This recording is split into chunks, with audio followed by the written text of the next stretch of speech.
ready to deep dive into the true potential of LCL shipments.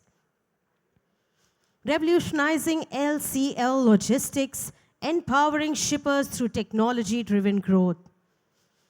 In the intricate ethos of international trade, less than container load, LCL services emerge as a crucial getaway, offering businesses enhanced market access. Today's panel discussion stands at the intersection of LCL shipments and technology, unraveling the transformative impact that technology brings to efficiency, visibility, and the overall capabilities of LCL shipping. First, I would like to invite on stage our absolute wonderful moderator for this panel discussion, Mr. Satish Rakalaju, Senior Vice President, West Freight. He started his professional journey with the industry 29 years ago with TNT Skypark and has evolved to become an experienced sales and commercial head with a demonstrated history of working in logistics and supply chain industry. He has worked in various capacities and companies like AFL Private Limited and Dash Air India. In his previous assignment, he worked as Chief Commercial Officer with Agility Logistics for 6 years. Ladies and gentlemen, let's hear it for our moderator, Mr. Satish Lakaraju. They say the energy you give is the energy you get, and I don't think there's any energy in this crowd today. Can we hear it for him, please? Much better. Next, I would like to call on stage our next speaker, Mr. Alagappan Srinivasan, Director, Freight Logistics. With 2+ decades of experience in the logistic industry, he is the driving force behind the growth of Freight Logistics. Ladies and gentlemen, let's hear it for Mr. Alagappan.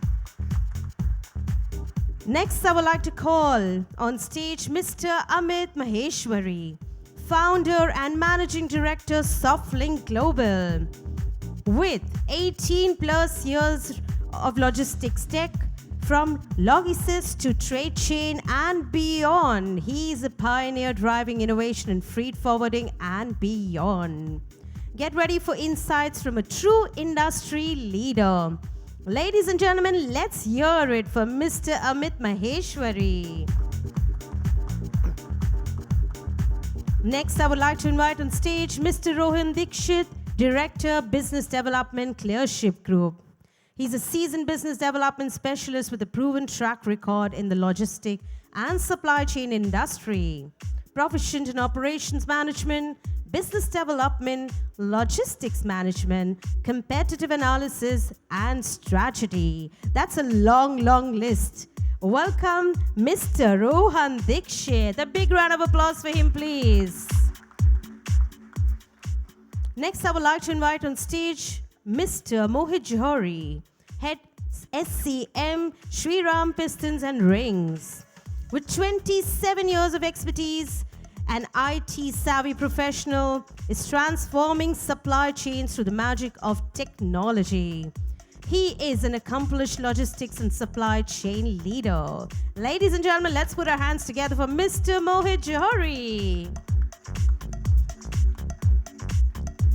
And our last speaker for this panel discussion, I would like to call on stage Mr. Deepak Vazirani, Director Supply Chain, Skechers South Asia. He comes with 20+ years experience spanning across entire planning process and S&OP process, manufacturing and 3P operations, imports, warehousing, logistics and distribution. At Skechers, he is leading the supply chain and logistics, including imports and warehousing vertical, and considered among the pioneers driving omni-channel fulfillment in the retail industry. Ladies and gentlemen, let's hear it for Mr. Deepak Vazirani. Have a wonderful panel discussion, and the stage is all yours, Mr. Satish. Thank you. I think it's just to say good afternoon to all of you, and thank you for being here, and a great appreciation to Mohit for putting up a great show for the second year. So Mohit, Good job done to get all the superpowers of the logistics industry on the stage. I have a great panel before me with each one spanning over 20 years of experience. So in all, you would have over 100 plus or more than that in terms of it. Also, the MC said 29 years. This is my 32nd year, so 3 decades that I've done. What's new is that LCL has been for many, many years a product that existed. But I think in the various sessions that I've been doing, first time I'm actually happy that I'm moderating a session on the topic of LCL. So here, what we're going to do is that we are fortunate to have two from the shippers or the importers and exporters side, which we got Deepak and uh, we've got also our tech guys like in the thing, and then we got two service provider. I can play the role of multiple caps because I do the tech role, I do the freight forwarding role, and I do rest of things. The freight forwarders are the last on the priority generally, and you can see we are already short of time because we were to start much earlier, and we are running short of time. So, but we'll make, I promise you, this session will be very exciting, interesting, and also we will conclude with some beautiful remarks which you will carry forward to what we want to intend to do for the industry. So let's start from Deepak clearly in terms of what are the positive things that you think this product brings about and in terms of the flexibility and the rest of them. So I think it's good to talk on a positive note anytime. So I'll start with you. Thank you, Satish, and good afternoon, everyone. So, as a user, I mean, for me, LCL is simple basics. We deal with hundreds of suppliers across the globe, and you have a certain cube that gets shipped from all parts of the globe, and most of the times, what happens is there is always a spillover, or so. While I have a lot of FCLs, there's always something that spills over, and so should I be paying the full freight for it? And so this product is a natural product for us from that perspective. And anybody who is able to do a good console for us, ideally I would, while my FCL sales at the same time, anybody who can bring it also the same LCL at the same time or with a day or two of a lag is definitely somebody who we are happy to work with. And so what you typically look at today is companies who, while managing FCLs, are also able to cope with the same intensity with the LCLs. And for us, since it was part of the same cargo, okay, it getting left behind or remaining somewhere else for 5 days or 7 days, that in today's world is not desirable. I mean, speed is everything, transparency is everything. So you are able to see that 95% of your material is sailed, but some material has got left behind purely because it was a spillover and things like that. So you would definitely want to look at that product also coming along at the same time. Ideally, you would not want LCLs and FCLs to have differential treatments. I mean, at the end of the day, how does it matter today, even on the local side, right? You would want part loads to be delivered at the, I mean, look, the fact that you have multiple handling is another matter, but ideally you would want that, the same TAT for both of them. Thanks, Deepak. Let me go to Mohit ji now in terms of you come from a different vertical altogether. I know Deepak's vertical probably the essence of getting into the market and the TAT time. But for someone from the automotive vertical, price is definitely a factor which really plays every bit of it. So for you, how is LCL as a positive thing? Not more than, we'll come to the challenges later, but from a positive side. First and foremost, thanks to IICS for getting us all together, Ayushi for all the hard work that she's been doing for getting us all together, and thanks to Satish. He's been channeling our energies even before we got started today, so thanks to all of you, and happy to be here. I would have echoed exactly what Deepak kind of said. In addition to that, I would want a real-time traceability as well, and obviously at the cheapest or the best possible cost. See, we as a company are dealing with 51 countries globally. So we have a lot of stuff which goes out and comes in. So for us, real-time traceability is very, very important, getting it at the same price. With a lot of add-ons, I mean, we should be knowing in case there's a delay or something which is happening or some transshipment which has got left behind because of whatever reasons. If you kind of get to know as to what is the reason and how the company or the shipping line is trying to make it up by expediting it through some other way at no additional cost and not to be loaded in the next shipment onwards, that is what we look at. So we want transparency in the pricing bit and the most efficient and reliable real-time tracking and delivery. That's how we look at it. Thanks, Mohit. Let me move to Rohan because he is the youngest out of all of us, which is why I'm at least happy to see the freight forwarders' hair density is still solid. Okay. Rohan, so you are doing something right in the industry, surely, for you to still be smiling and your father there smiling as well. So welcome to the show. From an forwarder standpoint, you know, the process of document for an FCL or an LCL is basically the same thing. But what do you think is good about this product and why is it so neglected? Okay. Firstly, good afternoon to everyone. Thank you, all the panelists, and thank you, Mohit, for organizing this great show. I think the biggest advantage with LCL is flexibility. So LCL is often a misunderstood product, or people haven't focused on it because they say there are hidden costs and, you know, maybe it's going to be delayed, etc. But with good planning, you know, it gives you a great result. It also gives you a lot of flexibility. We have someone from the fashion industry, someone from the automotive industry, wherein they would be dealing with several suppliers, right? They're going to work with maybe 100, 200 suppliers, maybe in automotive, 50 suppliers. And these suppliers are going into various distribution centers or various final production units. So LCL gives us the flexibility to consolidate at origin or maybe at a transshipment hub and bring the cargo to these customers on time, you know, as they need it. So the time required to sort or time required to separate out, you know, at destination reduces. So we're basically bringing efficiency throughout the supply chain rather than doing it at destination. The other advantage, I think, is there's a lot of innovation you can do with the cargo itself, right? When we're talking containers, we're only talking prices, we're talking, you know, transit times, but nobody's talking about what we can do to the cargo. There is so much we can do, let's say, in packaging. There is so much we can do in, you know, handling, in generally just how we want to handle, we want to move cargo. So LCL gives us that flexibility, and with the right, let's say, the right service provider where you get traceability and price efficiency, I think it's a great product to work with. Of course, it is more expensive than FCL because, you know, there is more handling happening at the CFS, but there are pros and cons to everything.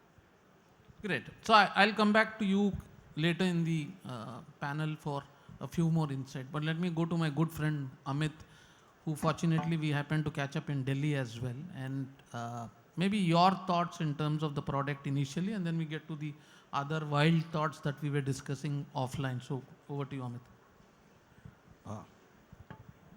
LCL is definitely the great product because as I see it from my point of view, because I am neither a shipper nor a service provider, so I'm looking from the top end. So as a shipper, it gives me a first time advantage. I do not need a full container load to ship, and I can do it even a fraction. So that is the biggest advantage a shipper gets. The second, what the advantage is, the first time shipper. You know, anybody who decides to ship, and he definitely will not have a full container load and will be having a difficulty in if there was no FCL or there was no consolidation happening also on the air side. So this gives an immense amount of flexibility to me as a shipper. So these are the two main advantage what shippers get. But then there are challenges. Of course, traceability, what Mohit mentioned, was is really something which need to be looked upon. But as you said, it is on the positive note. So I will start on the positive, and this is something which is going to stay for a very, very long time. No, great. So let me go to Alagappan for a different purview, because he's probably wearing a cap of doing the job of getting all the cargoes together into his box and sending the box to the other side. And you can see something would have motivated end of you to get into this part of the business, because not everyone gets excited so much for an LCL cargo, given that the other challenges on the ground which will come. So over to you, Alagappan. Okay. Well, thank you for taking us on board, Mr. Satish, and good afternoon to all of you. In the panel, I would say I'm the only one, to really say that LCL matters to us, because our company is about 90% a consolidation company, LCL consolidation, and we take a major role in this segment. And when I say consolidation, there is a misconception always that, multiple shippers contributing to one consignee is also consolidation, but we call it as groupage. Similarly, the vice versa, it's groupage. But what we mainly cater into is multi-shipper, multi-consignee boxes, and wherein we operate about 50 services a week outbound, and about equal number of services inbound. So I'm trying to say that LCL is a very important product for the EXIM industry. As rightly said by Mr. Amit, it's a very important product for any new exporter or an importer, because they're not going to have a full load of container. So it's very important to have LCL as a product, and it gives immense opportunities for starters. And on top of that, nowadays with the trade growing and a lot of trade dynamics happening, an interesting trend what I could see is that a lot of carriers, the main shipping lines, sometimes they terminate services, the inland services. I'm speaking about, let's say, inland Africa or inland South America. So they terminate the service at the port, wherein a consolidator come into the play, and we can always give that last mile connectivity of connecting the landlocked places also. And the transshipment of cargoes are also something that goes into LCL consolidation. And on top of that, recently what we are seeing is rather that the freight rates of 20 feet and 40 feet container are almost closer to each other, in which case lot of times we see that 20 feet containers getting converted into LCL cargoes, which once again, because of the cost dynamics, shipper tend to do that, which is a trend which you're seeing off late. So LCL, for be it a small exporter who is just starting, or an established exporter, LCL product is something which they have to look at any point of time. So just to give you all a little more insight from what my fellow panelists said, so there was a survey that was conducted post-pandemic when the freight rate levels to US started touching a 17,000 and beyond anticipation, is that what are the other modes of transportation that really exist in. So LCL stood out to be one of the modes which was considered a better option when the air freight rates to other parts of the world were at $10 or $12. So clearly this product, even in that survey that came in, which was done by one of a freight forwarding company, 75% of the shippers said that their LCL cargo is only going to increase. 52% of them said that the consolidation and groupage that we are talking about, multi thing which will come back later, is an area that they were looking at, because they at least have a per CBM calculation in terms of knowing accuracy, rather than someone like Mohit is told that you pay for 1 CBM at $200 or $300. He had a contracted rate. So I think clearly what comes out is that the volatility in terms of the freight rate per ratio in LCL stood more consistent in all the parameters. So I think what we are going to do in this next round to really is that the topic given to us is empowering shippers through technology-driven growth.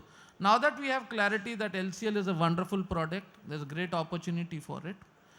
let me now move to Deepak and say, Deepak, how would you like your ideal product to be? In sense, if you're saying like an LCL today, do you want it to be something like an Amazon, where you went in, you pressed your button, the guy came, picked it up, sent it out, you have visibility? What is that wild product that a shipper looks at it as an optimal cost? Not that all this comes at a 5-star cost and suddenly you say, look, now you have to pay $400. Sure. I mean, as a buyer of freight, for us, I mean, I'd love to see a screen of a marketplace in front of me saying, this is the sailing from, for the sake of discussion, Vietnam to India. This is these are the people who are willing to offer a sailing today, tomorrow, day after, and these are the CBM rates. So, as a buyer, I'd love to be spoiled for choice and variety of offerings. I'd like to see what are the drops or where all is the vessel going to stop, what are the number of container changes that will happen, if any. So obviously from a transparency perspective, I would love to see all of this, and the end game is all about how quickly this container is coming to the destination. How many DOs am I going to exchange hands with? Because sometimes the number of DOs itself is crazy that you and the only reason why people say is rates are not transparent, rates are not, they don't realize they are already paying for 3 DOs, 4 DOs at times. The guy bringing it, who's the last guy giving you a DO, it takes 3 days, 4 days. By the time you got even a clearance to pick up your cargo, even after having paid all the duties. So, yeah, you want all of this transparency up there. And today, it's a you are able to transact digitally. So everything, all the customs payments are online. You're wired with your banks, and your shipping agencies or NVOCCs are already tied up with your system. So all that can happen. But if this number of transactions that you are going to end up doing is multiple, because if one guy gives you a DO, then you go to the other, then you go to the other. So I'd love to see this simplified. And from a tech perspective, what do you want? I mean, the moment you get a container number, as long as you can, for example, my portal should be able to ping all the shipping lines and tell me when this is coming, and what are the interim stops. As long as I have this information, I'm good. No, great. I think your answer sets the tone for us to now build on it. And then Amit is already putting his thinking cap key, how do I make that portal? So don't go so wild. Let's hang on. Let's listen to Mohit. Mohit, your point, because you come from a location which is not close to a port. And one of the aspects that a lot of us in this room forget is the government talks about reduction in cost, and for some reason even the government talks in the wrong way to compare it to the GDP of this country. But there's an inland haulage cost which a lot of us forget, which is the devil in the room, which does not exist in other parts of the world so much. Because if your ocean freight is just $300, your inland haulage could be from a Baddi-like location to a cost of ₹1,00,000. In that case, how can a product really be cost effective? Because the matrix is not working right in terms of the container freight at all now here. Now the game is completely outside and everyone is saying, can you get the freight down? So from you, what is that can be really done in that context? First, I must admit that you're good at reading minds. I was about to come to it and you have pointed it exactly the way I was going to go about it. So, see, I'll be a bit more lazy in my approach. I would not go to the details that Deepak is willing to go to. I would rather, I would be very conservative, because Rohan mentioned something about the pricing being higher for LCL. So I'll not take either of these options. I would want a one-stop solution. When I say a one-stop solution, someone who can collect the cargo from wherever it has to be picked up, do all the documentation. In fact, the stuffing also should be done by them, take insurance and everything, and deliver it to my desired location within the shortest possible time at the lowest cost. Now, this is what I desire because I am a very demanding customer.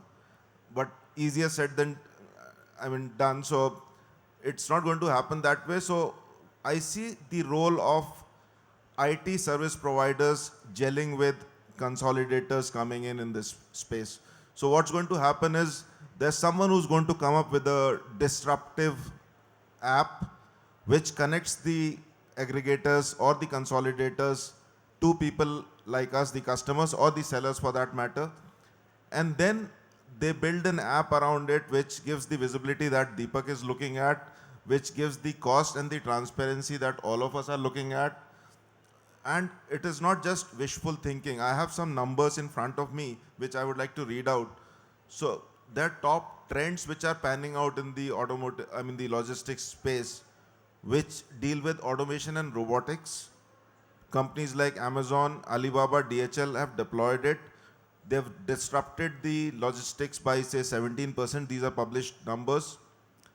They have enhanced their competitive advantage by a whopping 39% by deploying just automation and robotics in the logistics space. AI and ML, we keep on talking about it. From an Indian perspective, yes, these appear to be very, very wild things as far as our understanding of this is concerned, big data. But UPS and DHL have reduced their logistics cost by 15%. They've reduced the inventories that they manage by 35%. And most importantly, which delights any customer for that matter, they've improved the service levels by 65%. So that's the kind of technology-driven change which is being felt. Blockchain, Walmart is a pioneer in using blockchain technology for ensuring end-to-end encryption, transparency. You have IoT being used by Nissan, Volvo, and Schneider. You have Walmart and DB Schenker using augmented and virtual reality. So these are not just wishful thinking, these are actually happening on the ground. And autonomous vehicles, the drones that we talk of, digital twins being used by DHL and FedEx, and on the autonomous drones, from a delivery cost of say $13.5 per shipment, we are talking of it going down to $1.50 per shipment in the very, very near future. So that's the kind of technology-driven improvement that's going to pan out. So I would want someone who can raise his hand up and say, look, I'm going to consolidate and give you a one-stop solution, an app-based solution, which overall improves my efficiency of sending and bringing in material. That's how I look at it. Mohit, you've actually now put the fire to all of us. Because half the people in the freight forwarding and logistics industry are not from that end where they even understand IoT, robotic process automation, blockchain, because blockchain and RFID did not even work out in this country, just to tell you. I've been part of a lot of projects. So let me go now to Rohan. You've got a real task now. You're in the middle of two people. You can't run away anywhere. Now this comes at a cost. Why I'm asking you this is, one, you don't make the type of margins that you used to make because now everyone is saying put everything on the portal. And then we are saying hire one tech engineer from IIT who's going to do this for you, who's going to demand you a salary of 50 lakhs. Okay, so now you have to think is what is the best solution to do is, do we outsource this whole thing or we do it ourselves? Over to you, Rohan. All right, so tech is, so thank you for those numbers. Very interesting. Like he said, I'm already thinking how we can get there. But talking about India, there's a lot of infrastructural challenges also we have. If you look at LCL, it's built very well into the main ports. But let's say you go to Calcutta, we were moving a lot of LCL from Calcutta to Nhava Sheva and then shipping into the US during the pandemic because we couldn't get enough sailings there. So on an infrastructure level, there's a lot to do. On the tech side, there are multiple layers, right? So Sir spoke about what he wants as a customer layer on the tech. What you're talking about is how we can make the whole process efficient. But I feel the main layer is the people who actually make the LCL boxes. They don't have, if we can have a very clear forecasting tool that's able to bring in how much cargo is coming in, how many boxes are made, that's the base. So that's going to take time to build. The minute we collaborate on a service provider level, because all of us are competing, we're all saying, you know, mere paas bhar do, uske paas bhar do. But unless and until we collaborate and we bring in one industry level tool, like the airline systems have something called a booking engine. And all your make my trips, yatras, etc., they sit on top of that booking engine and then they book for you. Right? Unless and until we get something that does a demand supply forecasting that's able to bring down that, let's say, ambiguity, I doubt we're going to get to, you know, robotics and IoT and all that. That's possibly 5 years down the line. Maybe particular project based, you know, let's say you're going to contract $10 million of logistics spend to a company, they might be able to invest in it. But on an industry level, there's a lot more to do in India. Talking about outstation, so you mentioned ICDs and, you know, inland points. I think we're not promoting LCL enough. We also need to understand that the investments have been mainly done by the main shipping companies. They are into containers, they are into ports. And there is a very clear aim that that's going to be the more popular product. So suppose we're going to start investing more into CFSs, into making LCL a smoother process. If we're going to do that, automatically LCL comes into the limelight as well. So I think there's a lot of stuff to be done step by step. And this talk, I would say, is, let's say, a very good initial point to take us there. No, great. So I think to probably give you all a little more insight from what Deepak, Mohit and Rohan bought. Fortunately, there are a lot of companies, including my own company, where we have 150 tech guys. So we are more on a tech side rather than on the thing. And we're also talking about storing the documents in the cloud. And I've been one among those who started working on IoT 15 years ago when people didn't know what was IoT and rest of them. So I'm happy that this topic is coming up. But what is important is that if you really want to do a solid LCL product, the big data analytics has to be brought into the picture. Why I'm saying this is that if you know what are the core trade lanes and what are those aspects which really the traffic moves, 80% of your problems can be solved, because we're not talking about Timbuktus and Botswanas where you rarely have any cargo. There it's better to fly the cargo. So I'm just getting that clarity so that we go to Amit now. You've listened to 3 of them and you've been patiently listening. Probably your thoughts on this aspect from a both tech and a non-tech point of view.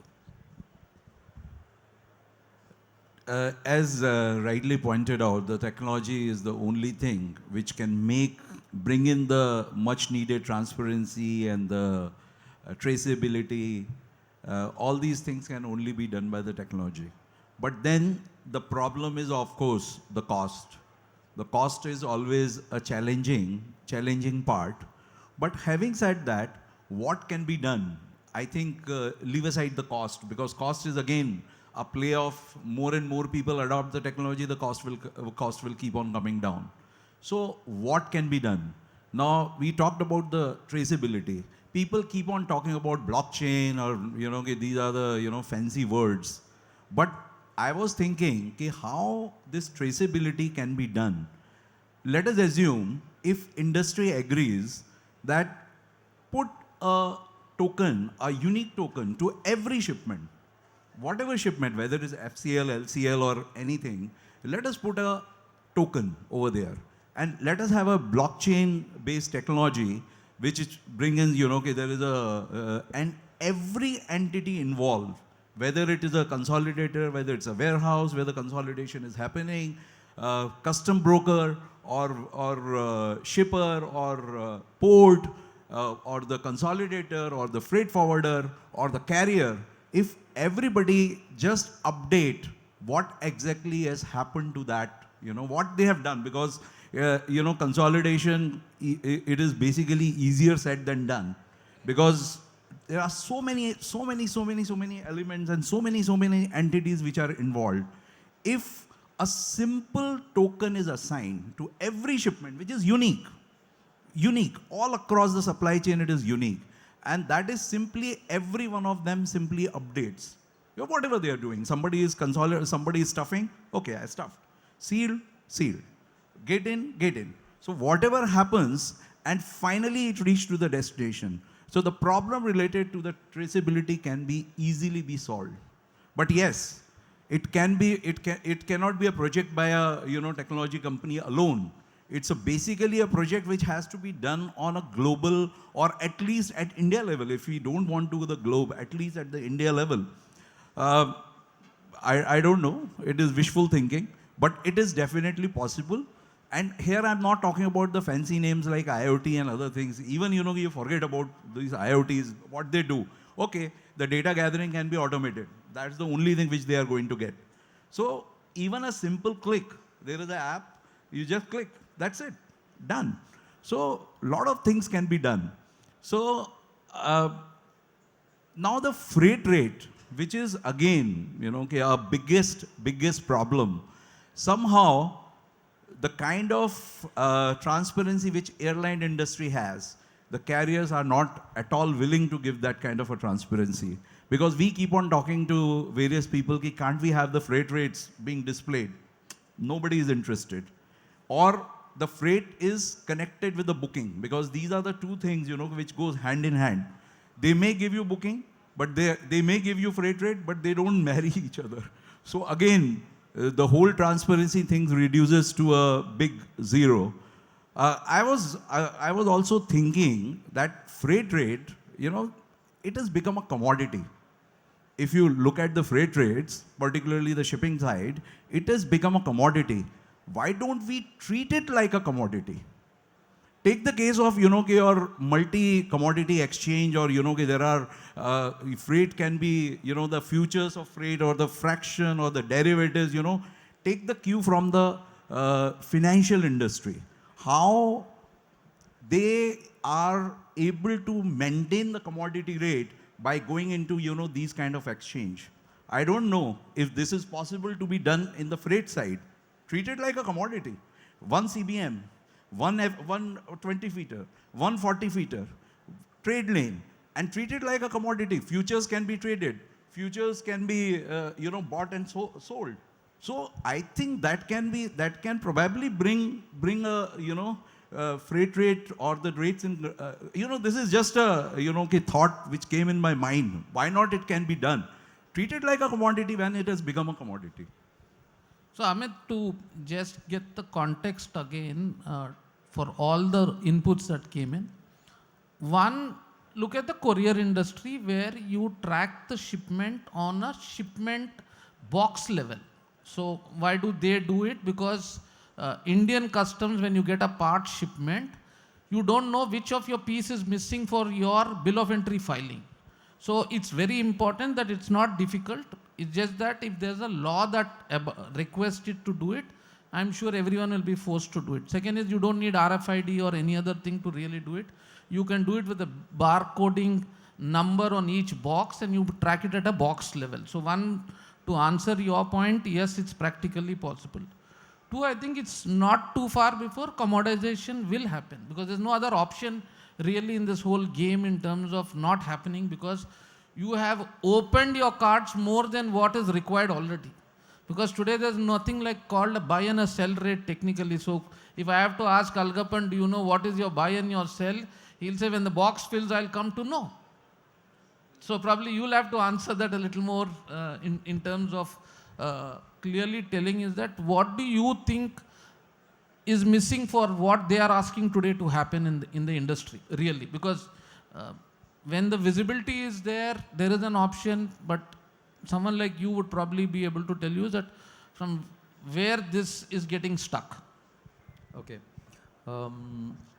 I'd like to say, LCL as a business is more controlled by the intermediaries. When I say intermediaries, it's more of forwarders and customs house agents, where, out of 100%, 80, maybe even 90% is still held by the intermediaries, where they are the ones to decide who is the consolidator for this case. And quite obvious, any exporter or importer would like to link with the forwarder or the CHA, for the reason that for them, out of their total supply book, maybe 10% is LCL. So they would prefer to stick with the forwarder or the CHA for that reason, and they don't want to engage directly with the consolidator, unless otherwise the exporter is quite big, and for them the LCL segment itself is big on its own. So what happens is this forwarders, then they tend to, because I'm trying to address the question of, address the point which Mr. Amit was also addressing, that let's have the freight as a commodity and then we try to address that, which eventually will not happen here because probably I would say, like, on the same sailing where I am also closing a box and there are a few more consolidators, 3 more consolidators closing a box, not necessarily we will be at the same freight level on the same sailing, because it's more to do with what is the cost dynamics I'm trying to build into my service, and what is the turnout I'm trying to give it to my customer, and what is the composition of the box that I'm doing on that particular case. So it's more specific to the situation rather than on a very benchmark level. So probably that is one of the reasons the freight rates are not even or cannot be fixed or for a certain period of time. So probably I am competitive on this week. So, but the forwarder who is more knowledgeable about the market rather than the exporter, because for exporter, once he hands over the shipment, next week for the same destination, I'm pretty sure he will not go to another consolidator. He will rather stick with us. But what happens in case of a forwarder is they will try to look at who is the next week. Probably this week they are giving it to us. Probably next week, if they have volume is more, they try to ask for the price from one more consolidator. If they find the other person good, then they prefer to work with them. So that is one of the reasons the prices are not settling in case of a LCL segment. And as far as the technology thing is concerned, I feel, I think you all will be knowing that, there is a proposal of SCMTR, Sea Cargo Manifest and Transshipment Regulations, which is proposed by the government, and a couple of times it's postponed, and I think it's coming in the next 3 or 4 months. It's going to be implemented by the government, and everybody is gearing up for that. As an extension of the SCMTR, we understand that even in our association, it has been informed that, we have to be part of the NLP also.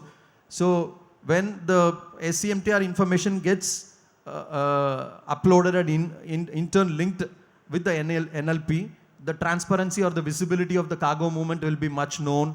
That's what we foresee, because individually we can, as a company, we can ensure that our cargoes are tracked. The customer can see the visibility of the cargo in our system. But when it comes as an industry, then I think, what government is trying to do is something which will address the concerns raised by Mr. Mohit and Mr. Deepak.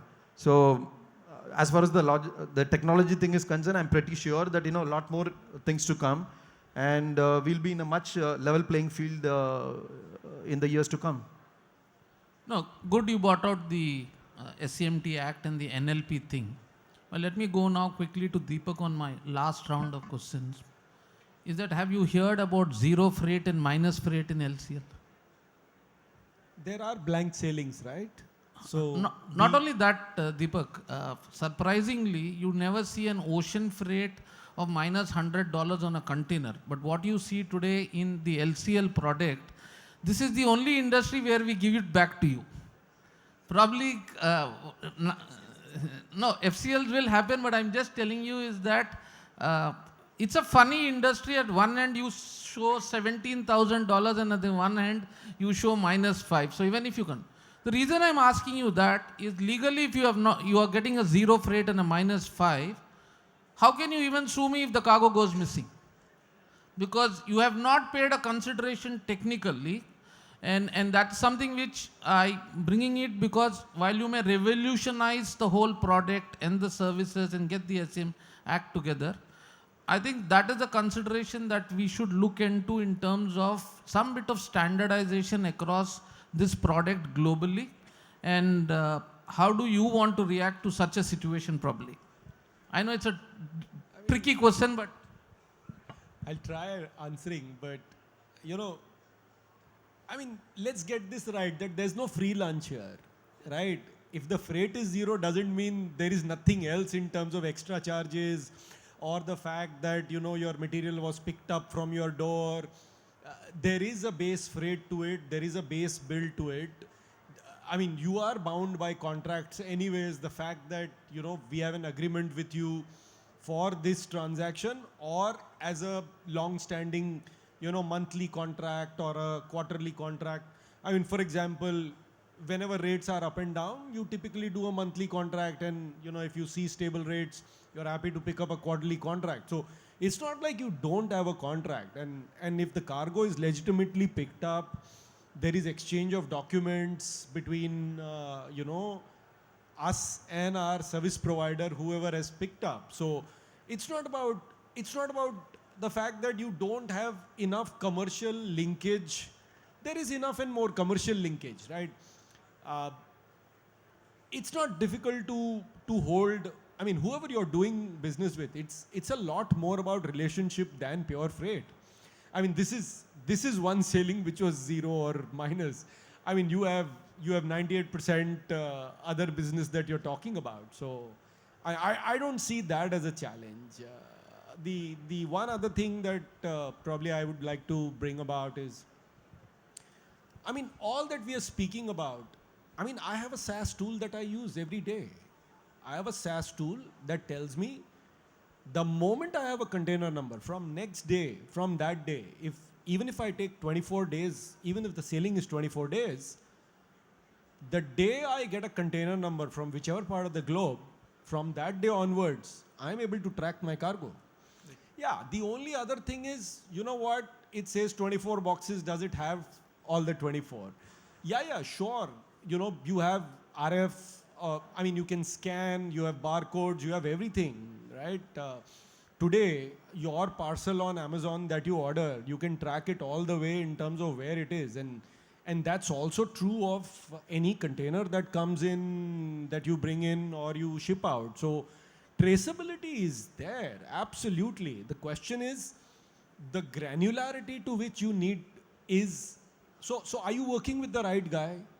Does he have tech with him to be able to integrate with the other players who is giving the cargo to, whether it's the shipping line or it's the agent on the other side? So I mean, seamless tech is probably not there, but there's enough and more tech already. No, good. I think for everyone to understand what is the greatest challenge out of India specifically, I'm not talking about other countries, is that before a shipment moves from a place A to B, especially in the freight forwarding business, 17 times the same data entry has to be done before it reaches a destination, right from a purchase order generation to the rest of them. So if we are able to address that, because Mohit is more experienced in terms of shipping to 60 odd countries, how much of time really goes to store your documents in the whole thing? Because we have to revolutionize the whole thing, and that's the topic we are talking about it. Are you looking at a paperless 4 years from now, 5 years from then? Where do we stand on it from either an organization standpoint or an industry standpoint? See, every one of us has kind of gone through those phases wherein we used to have entry barriers at various state entry points and all that. So from that to the current day and age wherein we have a seamless movement. So a lot of effort is being made at the policy making level to streamline operations, streamline logistics. But I would like to bring in a different element out here. I've been working with a lot of service providers, logistic providers, consolidators, and I could see it in how Rohan put it across or Alagappan brought it out. So there's a certain amount of inhibition in collaborating with your channel partners. Now, why that happens is because you have the pressures of margins. You want to protect your turf. You don't want to end up conceding your turf to someone else. So, but that's not how things will pan out in the future. So I have a concept called a 3C and 3T. Now, what does this 3C and 3T mean? It's all about, before I get into that, there's a Japanese concept of menseki. What does it mean? Menseki means you don't play on the margins as a percentage. You increase the magnitude of your business to increase the, from a percentage term, you go to the value term. You increase the value of your revenue, or for that matter, your profitability, by increasing the magnitude of business. How that's going to happen? It's going to happen by a 3C and 3T concept, which is communicate, collaborate, and then you have to consolidate. So communicate between your channel partners, collaborate, and then there's a certain amount of consolidation which will play out. So don't be afraid of losing your entity. I mean, as an entity, don't mind losing your entity as such, but you'll be gaining in the long run because you'll be part of the larger conglomerate. So that's how the 3C pans out, and this happens only when you have the 3T, which is the transparency, which brings in a certain amount of trust, and then the teamwork. So all these things pan out together, the 3C and the 3T, which is transparency, trust, and teamwork. Once that happens, there'll be a lot of consolidation and collaboration. And once that happens, users like me or Deepak or people sitting in the audience will be happier because we'll have the best prices, the best visibility, and we'll be dealing with very, very reputed or large conglomerates who are going to kind of give us that comfort that our consignments are safe and they're going to be delivered in the best possible manner. So that's how I look at it. No, brilliant. I think you brought out that very important aspect of 3Cs and 3T. But the trust in the ladies in the kitty party in Delhi is higher than the logisticians on the stage sometimes or in the hall. Unfortunately, this is a fact that I have seen it over the years. And if that is a day when the trust comes into the logistics industry, trust me, it could go to the next level. I think so. That is what we all should aim really end of the day. So probably Rohan, your thought before I go to Amit and Algapan before I give the floor open for questions. Well, I think Mohitji was spot on talking about collaboration and why it doesn't exist. There's this very interesting story about how Microsoft had to develop Windows 95 to kill Windows 3.1, right? Because if they didn't do it, somebody else will do it. So if we're going to be insecure about the fact that, we don't change the ways we do business, we're going to lose somebody else is going to do it. They're doing it. You said you have 150 engineers. Somebody's doing it. Like there are people around the world who are getting involved and they are, actually investing time, money to build the tech that's necessary to bring in the transparency, efficiencies, etc. However, what happens at an industry level, also, sir, you mentioned about tracking. There's this LDB thing that the government is promoting where you can track containers now. Maybe they come into LCL as well. We need a larger industry level collaboration on this. There has to be teamwork to build this because not all Indian companies have the resources to do this. So we'll have to bring in teams together to, bring in some very good tech. In terms of how I feel LCL could grow, right, in future, is that we'll have to engage a lot more customers into understanding these. You spoke about minus freight and zero freight and all of that. We need to start talking more about not just the freight price, but the cost of the logistics, right? The cost of delivery from end to end. So when we engage with customers, also for fellow logistics service providers, customers appreciate this. When you talk about, okay, you have X to be moved, this is what it's going to be shipped at, and this is the final end cost that you're going to pay. If you use Nhava Sheva, you pay this. If you use Chennai, you pay this. Or let's say in the UK, if you use London Gateway, you pay this. Or you use some other airport. Like you can give these solutions to customers, and customers appreciate the fact to see what is my end. Because honestly, I don't think a supply chain director or a logistics manager wants to spend time looking up on the shipping line website or the airline website where their cargo is. That's why they appoint us, right? So we give them very clear commitments on what's the cost end to end, and I think there's a very clear solution to. We can use LCL, FCL, air freight, whatever the customer needs. So I feel we need to avoid talking about these minus freights, zero freights, get some clarity into it. And over time, it's going to benefit everybody. Great. Amit, last talk in terms of what would be your one takeaway for everyone in this hall? One takeaway, what I can see is, I was hearing both the sides. I'm hearing the shipper side and I'm hearing the freight forwarder consolidator. So it's a very interesting panel. So a lot of takeaways for me from the technology perspective that what industry actually requires. The biggest thing, what is the transparency which people look for? And transparency not only in the, because transparency is one thing which catches everything. whether it's a freight, whether it is a tracking, or where my container is, where my car, rather I will not say container, where is my shipment is, what is happening to it. And getting this information beforehand, like because people keep on comparing with the Amazons and the FedEx and all these companies of the world. People forget that they own the entire supply chain, right from pickup till delivery. It is they are the one who is doing the everything. While in case of freight forwarding or the B2B activity, it is not the one entity which is doing. There are so many multiple entities which doing. I keep on hearing about NLP.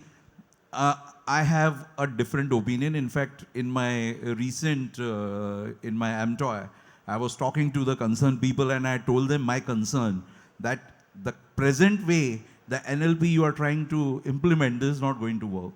You need to change. You have to define the clear data sets, what you want. You have left it too wide open. Everybody can just upload anything, whatever they want. It is not going to bring any transparency or the traceability. Freight, I've already talked. And I would like to address your, when I'm talking about the freight exchange, just like a commodity exchange, freight exchange. So let us assume, there is a Christmas coming, and the Snickers want that, there is a huge shipment coming from this place to this place. They can buy future, instead of doing. So my idea was of freight rates was being treated like a commodity, where shipper can buy as a future, or their freight forwarders, whoever. No, so whoever. I mean, already that Yeah. happens. So Yeah. you have a forward cover and a forward block space agreement concept. Yeah, that is an transition on- agreement, but why not? There is a exchange which is a complete transparent. I buy so many CBM in futures, options, even the just like commodity. A lot of thoughts need to be done because I'm just comparing it. I'm just just a basic thoughts. Done. Last thought from you before I conclude the session is that how do you see 3 years from now this product revolutionizing? Because that's the theme ultimately. Deepak gave his thought. Mohit gave us lot to learn now in terms of the 3 C's and the 3 T's. Rohan spoke about Microsoft and thing, and Amit took it to a different thing. From a fundamental point of view, where do you think 3 years now the product will move? Yeah, I mean, we're already seeing like a lot of technology being used in the processes. I'm pretty sure even for the lot many companies have already come in and gone also in publishing the freight rates of the consolidators as they've done it for the shipping lines. But a few companies entered into the a space where they would just publish the rates and stay away from the transaction, and few entered being a digital freight forwarder. All this have happened, and so I'm pretty sure even on the consolidators level, a lot of people of us are trying to come into the digital space by having our own freight platforms. So I'm pretty sure the technology is going to play a major role. A lot of things have been under experiment. So 3 years from now, I find things getting more professional. The legalities, as you rightly pointed out, which is one important factor, where when it is a negative rate, then the consideration is not paid. So where is the question of the insurance coming into play, or the coverage of the carriage risk coming into play? So all this are pretty going to be addressed, because things are getting refined, and 3 years down the line, I'm pretty sure that it will be a much evolved space of LCL consolidation, where the customers also get the accountability that they are looking for, and LCL consolidation as a industry also will be in a much better space to work with. Great. So I think with that, I will summarize quickly because we've got exactly a minute to do. Is that LCL is a great product. There's a great opportunity. It's growing clearly. Technology is going to be the riding force in terms of creating transparency, teamwork, and better visibility. With that, I'll avoid a question, but a big round of applause to my fellow panelists who've done a great job to bring everything out to it. and I'll hand it over back to MC at Mohit's team. Thank you. Ladies and gentlemen, wow, what a wonderful panel discussion. We have a house full. We have no chairs vacant. And for that, I would like to thank Mr. Satish Lakaraju for moderating such a beautiful panel discussion. Ladies and gentlemen, a big round of applause for him, please. And also a big round of applause for our absolutely remarkable speakers right here on the dais. Let's hear it for them, ladies and gentlemen.